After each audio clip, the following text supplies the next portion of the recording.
The Birth of the Red Pill, a conversation with Tom Golden and Paul Elam.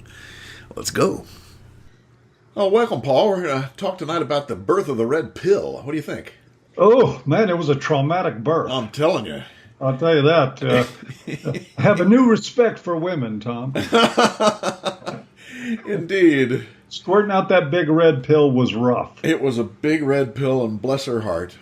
Yep. You know, I have the greatest appreciation for Cassie. But let's so talk about when it first started, when she first emailed you. Email was her first connection with you, right?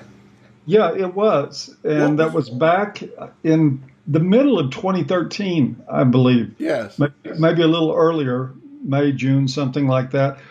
But I got an email. Somebody said they were interested in making a documentary on the men's movement. And to be honest with you, I'd gotten a number of emails like that from college students and young amateur filmmakers that had the ambitions of doing something, and nothing had ever materialized. So I was like, yeah, right, whatever. So I wrote her back and said, sure, no problem, let me know. Just trying to be nice, because I frankly did not expect to hear back from her again, or at least not many more times. Right. But I heard back right away, and she said, okay, well, I'm going to take some time to do some things, and I'll be in touch with you later. And I'm okay, like, yeah, right, you'll be in touch with me later. And I went on about my business, not thinking anything about it. And then it was a couple of months later. Huh. She wrote and said, yeah, I'm going to go with this. Going to absolutely do it. And then I, to be honest, a lot of times with emails, I don't read all of them. I get a lot of mail and I don't read it all. And she had mentioned in her earlier, I went digging back through the emails at that point, thinking, okay, well, she's serious. Yeah. And then I found out about her other two movies, which she had mentioned in earlier emails, but I just didn't snap to. Right. And I thought, wow, shit, she's serious. Yeah. She really wants to do this. She's an actual movie maker. And so then, of course, the first thing was that panic set in. Because we know how the media has treated us so kindly over the years. Yes. And I'm thinking, well, here's my choice. This is probably a hit piece. In all likelihood, if any of my experience applies, this is a feminist asshole of a woman who is pretending to be nice so she can get in enough of my good graces to gather footage and, do an attack on the movement, on me or anybody else I might refer her to. And so then I started asking more questions. And the one thing that stuck in my head was that, as she had pointed out, she said her way of doing films was to be the fly on the wall, that she really didn't want to take a side, and she believed her other work would reflect that. And it did. Right. She was true to her word. At that point, she was. Of course, I still didn't trust her. I hear you. I remember those days. Yes. And scratching our heads and thinking, is this for real?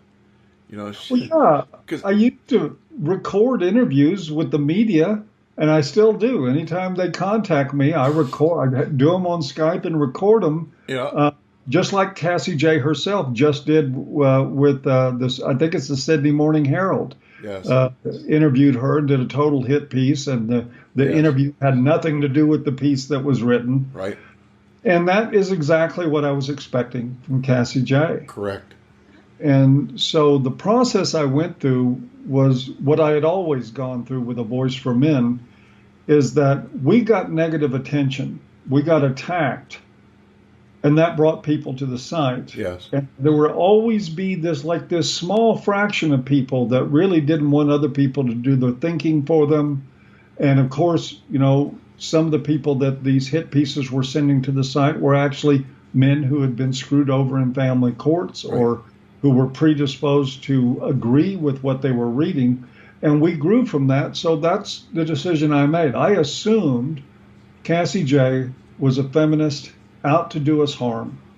And I decided that I would exploit that in the same way I'd always exploited media in the past. And that I knew that I would take some grief from maybe FM readers and supporters for Right, it. right. How Because could you do sure something with enough, a feminist, Paul?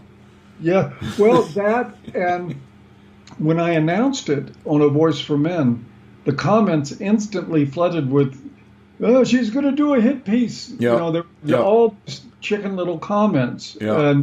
and not really fair to say Chicken Little. That was their experience Hey, of, it was my experience too. yep, I felt the watching same some of way. us our ass kicked by the media over and over again to make a point. But they were naturally skeptical, and I discussed this with a lot of readers, and I told them I agree, I'm skeptical too. And sure enough, as it turns out, in the whole arc of the story, at that point, Cassie J was convinced that we were a bunch of evil misogynists, and she was going to do a little quick in and out and let us hang ourselves with our own words. I Yes. don't think she ever planned to abandon her style. But I think she really thought that if she came in and put a camera on us, that we would say all kinds of really fucking stupid things. Women ought to be in the kitchen. Yeah, A sandwich, bitch. that's it. And I think that's what she really thought that she was going to get. Yes. And then I noticed in communicating with her more, and I noticed it a lot more when I went out to San Francisco to do a lot of the interview. Yeah. Especially the time that you and Warren went out, I think. Yes, that, and well, that whole, it was 3 or 4 days I spent there, Yes. in and out of interviewing. And what I noticed during that process gave me the first bit of hope that this was going to be something different. Yes. And Cassie was asking too many incisive, meaningful questions Yes. for this just to be a run-in and get us to say something stupid. And then listening. Yes. It's like, whoa, she's actually listening. Because her next question would tell you that she had gotten the first one, Let me give you an example of how I know she was listening. And this is really kind of a funny story. But she had interviewed me several times, and we sat down for a talk about men and women and dating, that whole scene. I believe that's what the thrust of it was. And I brought out, my feeling that in modern relationships, I don't have any use for a woman that can't find her purse. I just don't have any use for a woman that expects to be taken care of like a fucking child. Right. And if she can't find her purse, then I can't find time for her. Yeah. And we had that conversation, and it was like a day and a half later, she came back to me and she, on camera, and I hope if Cassie's listening to this, that she puts this out there, that she said, well, when you were talking about dating and finances and stuff, I felt something. Huh. And it was uncomfortable for her. And so she asked me to explain more about that. And then I went into more detail about parity between men and women, if you're working people, things like that, the whole idea of men being the default wallet in the relationship, when that wallet represents men often risking their lives at work. Yes. That assuming that. And sacrificing their time with the family. And I told her that I think men needed to examine that. They needed to really take a close look at that in their lives, Yes. and allow themselves to make different decisions if that's what they want to do. Yeah. But what it was, if she was triggered, for lack of a better word, by what I had said in the earlier discussion, she could have just taken that clip where I'm being my normal blunt self and Paul Elam Cheapskate written all over the scene. Right. Right? Right. But she didn't do that. She came back and wanted to hear more about why I felt that way. Yes. And so that was a sign to me that she was trying to listen, because this is digging in, those conversations are digging into a lot of real deep core issues between men and women. When you start talking about women find your purse, you're upsetting, tens of thousands of years of social tradition that Yes. women have been raised with and have come to expect. And for her to hear that and then not just, okay, I'm going to X that off as here's the scene where I get him for just not wanting, just Yeah. being a cheapskate with women. But she didn't do that. And it was obvious at that point that she was trying to do. And also at that point, she was starting to articulate a little concern about what the future of this project would be. And Yes. now this is before that she went, I think, red pill enough to conclude at the end of the movie Right. that she would no longer call herself a feminist. Yes, there was a Because whole as I gray understand- period in there, in between. I remember.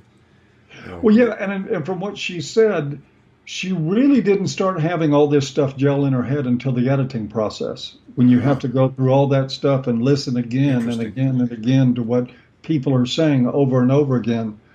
But I was convinced before the movie released that it was going to be a fair film.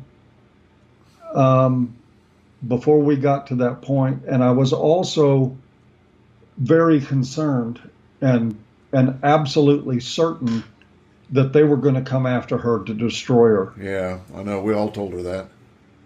Yeah, and she has me on camera telling her that if she made a fair film, they would come for her. I Yes. hope on her raw files that she releases that. I was going to say, did you know that the raw file tomorrow that's going to be released is you and Warren? Oh, really? Another one? I think so. Oh, okay. It's the ones that didn't get on the film. Oh, yeah, because I'd already seen it on Patreon. Is it on Patreon? I think so. I think it's on her Patreon. I'm 2 days behind then. Yes. Well, you're behind, Golden. Where am I? But yeah, I went from a guy that was barely interested in what Cassie J had to say to, Right. of course, very interested in what her project was going to be. And in the end, I mean, the really wonderful thing in all this is that she did do that fair film. She really did. She did She really a did. courageous, admirable job, excellent production value. I mean, she just did a bang up job as a filmmaker, too, all the way across the board. But Cassie J absolutely provided redemption, I think, for me personally in making this film. All the attacks on me over the years. First time I watched it, I wept, and I wept some the second time I watched it. Yes. But it was like, finally, after all the Time magazine and, the garbage, Right. Right. BuzzFeed, everything else, to try to paint me out to be some sort of monster and to paint the movement, more importantly, into being something sinister and rooted in hatred of women. She put all the cards on the deck, and now she's paying the price. really And I is. hope she's also getting some reward. I know for me, this job has been pretty much equal parts reward and punishment. Yes. So I hope she's getting some of those rewards. Oh, she has my love and respect. I'll tell you that.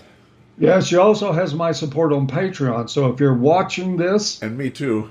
and Tom too, if you want to help Cassie J, go throw something in the tip jar on her Patreon. And that way you get an early peek at all that stuff. Tom and I have Patreons too. I was going to But say, go check out but- Paul's. But I was making And that with Tom's. Cassie. Paul, Tom, and Cassie. There you go. Three's a charm. I remember, Cassie, you're talking about the what sort of shifted your thinking. One of the things that shifted my thinking was when she was taping, just her, I could see how she was so connected with what I was talking about, and the emotions were there. It's like, she was just, it was like she really got it. She wasn't detached from the whole thing. She was allowing it to kind of come in, and I could tell by her response that she was feeling it. When I heard that, that's when I kind of went, yeah, I think this would be a good flick. because I really was not convinced, even right before the film came out, that it wasn't going to be a hit piece. I had less faith than you, Paul. But boy. Maybe I'm just smarter than you, Tom. Well, maybe a little bit. Only a little bit. I'd love to imagine that somewhere.